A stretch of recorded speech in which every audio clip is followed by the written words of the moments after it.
Tödliche Kriegspropaganda. Bonsoir.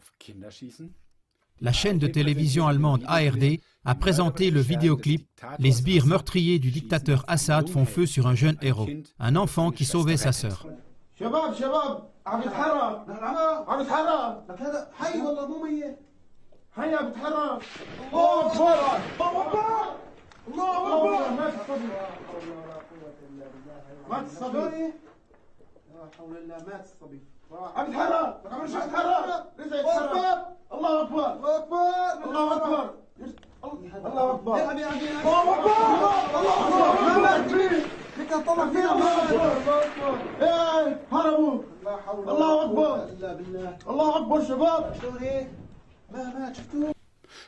La vidéo dramatique est parvenue à des millions de spectateurs sur YouTube et elle a également été largement diffusée sur d'autres plateformes. Les peuples sont horrifiés. Déjà, ils consentent presque à la guerre. Là, on doit agir, entreprendre quelque chose, intervenir enfin énergiquement. Voilà l'effet que produit le clip. Les médias de masse et le gouvernement des États-Unis ont habilement utilisé la vidéo. Ce clip a servi comme une sorte d'imprégnation internationale pour prouver la bestialité du régime d'Assad.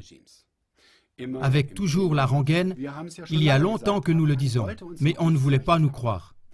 Mais ce que l'ARD et les autres médias de masse, dits de droit public, ont prétendu après coup ne pas avoir su, c'est qu'en ce qui concerne cette vidéo, il s'agit encore une fois d'une falsification grossière.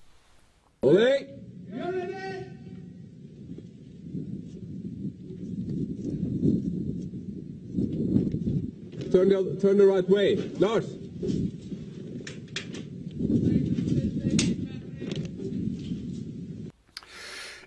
Comme avec le mensonge des couveuses en Irak, un dangereux mensonge de guerre s'est stratégiquement manifesté une fois de plus. De nouveau, une tromperie qui attise des peuples entiers. Il aurait été tellement facile que cette histoire mensongère, si elle n'avait pas été découverte par hasard, fasse de nouveau des centaines de milliers de morts, comme cela s'est passé en 1990 en Irak, suite au mensonge manifeste des couveuses, ou en 1964 avec le message radio mensonger, qui avait eu pour résultat la guerre du Vietnam avec environ 3 millions de victimes. Je vous rappelle les documents que les services secrets des États-Unis NSA ont rendus publics le 30 novembre 2005 ont confirmé que l'offensive du Vietnam du Nord, dont on a visé M. Johnson, président des États-Unis, avait été montée de toutes pièces, et cela en sélectionnant minutieusement certains messages radio.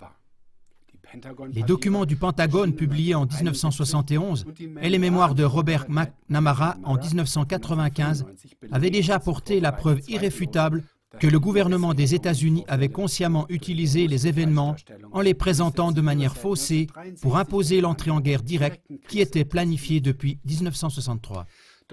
Mais malheureusement, sans aucune conséquence sur le moment. Aurait-on spéculé pour pouvoir bénéficier de la prescription? Qui maintenant va punir le crime imminent contre la Syrie de façon appropriée et à temps? Est-ce que les États-Unis et les ministères publics peuvent se permettre de minimiser cette chose comme un simple trucage de cinéma? Un peu comme « rien de grave n'est arrivé ».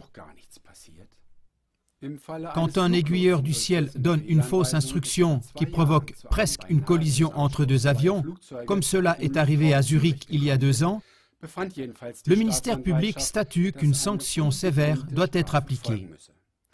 Il fait à l'aiguilleur du ciel le compte de tout ce qui aurait pu se passer à cause de sa fausse instruction. À l'époque, le ministère public avait dit que cela ne pourrait pas rester impuni.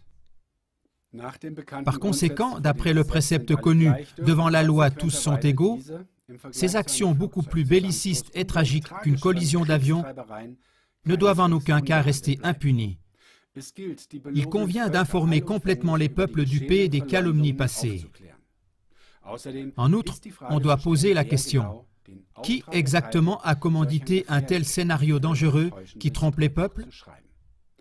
Les enregistrements originaux du film de tromperie dont il est question ici ne montrent aucun Syrien à l'œuvre. Sans aucun doute possible, on peut identifier un metteur en scène anglophone coachant des enfants.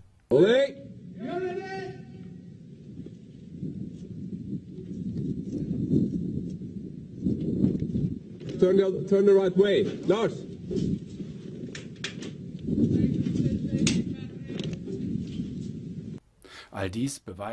Tout cela prouve combien il est facile pour des gouvernements bellicistes de se camoufler derrière des complices cinéastes et des médias sociaux pour produire et diffuser leur propagande mortelle.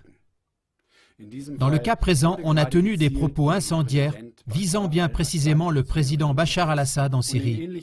Et de façon similaire, les gros titres des médias principaux sont toujours pleins de reproches contre d'autres pays et leurs chefs d'État, comme par exemple contre le président russe Vladimir Poutine. Comme Klagemauer TV en fait la preuve depuis des mois, une grande partie de ces reproches se révèle par la suite être de pures inventions et des calomnies bellicistes.